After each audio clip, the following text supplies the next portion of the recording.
nikampiga, nikamuua. Sasa huyu Mfilisti huyu, Mungu anatumia mtu ambaye Mungu anatumia mtu fulani. Kwa hiyo usione tu wakati tunaambiwa Goliathi, lakini hebu angalia background hii.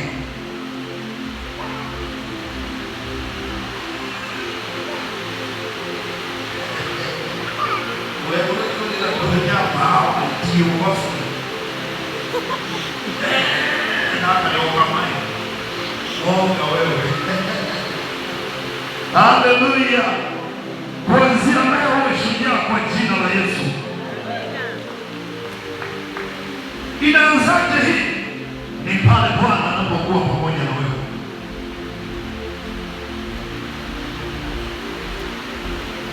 Huyo ni mtu wa pili, na kutajia baadhi watu ili upate ufahamu fulani wa juu. Haleluya.